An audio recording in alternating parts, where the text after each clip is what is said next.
This is why we're here. Unobtanium. Because this little gray rock sells for 20 million a kilo. That's the only reason. It's what pays for the whole party. It's what pays for your science.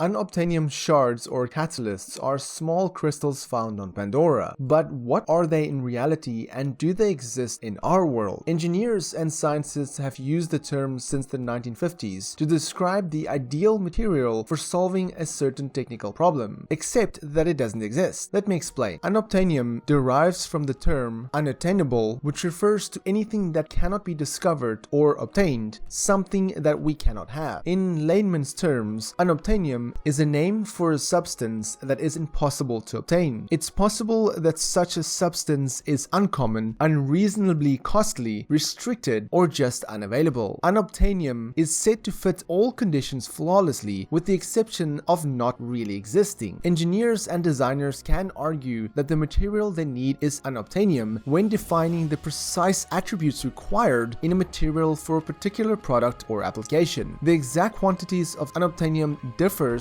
depending on the application. Unobtanium is incredibly lightweight, fully transparent, unbreakable, scratch-resistant, and touch-sensitive material for smartphones or tablets, for example. Unobtanium can also be described as a superconductor, can transmit electric current with virtually little resistance at temperatures over the freezing point, unlike other superconductors. Parts for outdated systems are sometimes referred to as unobtanium in the hardware world. Although the exact origin of this phrase is uncertain, as I said, engineers have been discussing unobtanium since at least the 1950s. Interestingly, during the creation of a spy plane, aerospace experts referred to titanium, which was controlled by the Soviets at the time, as unobtanium. When cost is the determining factor of making something inaccessible, unaffordium is frequently used. A cyclist, for example, may claim that titanium wheels are built of unaffordium. When scarcity is the barrier, the term verarium is occasionally used. In James Cameron's Avatar, though, it differs slightly, but the basic concept still remains. Basically, unobtanium shards have formed a symbiotic relationships with willow plants, channeling organic energy holistically to generate unusual harmonic tones. The Navi call these harmonics songs of Ewa. When two or more shards are tuned around a willow tree, it is thought the tree will release a new harmonic that may be deciphered by the older Navi. They are essentially the reason for the conflict between the humans and the Navi, as it is also the main focus for the 2009 game Avatar the Game. In that game, the harmonics were to be used by both sides to find the missing Well of Souls. It is interesting that they focused almost more on unobtanium in the game than the actual movie. The RDA extracts unobtanium from the Pandorian surface at the unobtanium mine. The mine is an open pit in design, with the road running down the center of the 1501.1 meter by 1212 meter operation. Bucket wheel excavators extract the raw material, while Hell trucks transport it to Hell's Gate for processing. The following extract comes from James Cameron's Avatar, an activist survival guide, and although my guide is in Norwegian, I'll read an English version which goes as follows. Quote, mining operations at ESM-01, the main mine on Pandora, have proceeded according to plan, despite casualty rates running somewhat higher than anticipated. Continuing reports consist of miners feeling strange tactile sensations and distortions in vision and hearing, which is likely the result of the electromagnetic field. Same report disturbing thoughts or compulsions, irregular heartbeats, limb paralysis, muscle tremors, or vertigo and nausea. Excavation has been carried out with standard non-ferrous beryllium, copper, and tungsten carbide fusion electric-powered mining equipment modified with sealed operator cockpits and atmosphere filtration units. A typical mining cycle involves placing chemical charges above an ore deposit using satellite-positioned drill trucks, detonating the charges to loosen the overburden, then removing the overburden with excavators and dozers. After the ore has been exposed, it is carefully removed with diggers and trucks. If the ore is pure enough to spontaneously levitate, special belt diggers feeding into covered trucks are used instead. The mine and refinery complex is relatively untroubled by Pandoran lifeforms, with automatic cannons on guard towers engineers, easily able to cope with marauding ground and air attackers. Regular effluent sprays around the perimeter of the complex, which keeps vegetation in check. Vehicle cabs are shielded against toxins. Mining personnel are advised not to spend more than 20 minutes per day outside their vehicle cabs and are routinely decontaminated before they are allowed into Hell's Gate. The mine pits are terraced to allow easy access for vehicles and are graduated outwards. The shape and size of the known deposits at ESM-01 are such that over the mine's anticipated 30-year lifetime, the 3 excavation pits will eventually merge into a single crater about 4 kilometers across." End quote. The RDA had planned to establish a second mine beneath the Metkayina clan home tree after significant unobtainium resources were discovered beneath the tree.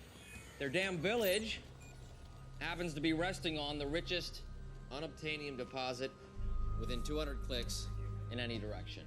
I mean, look at all that cheddar.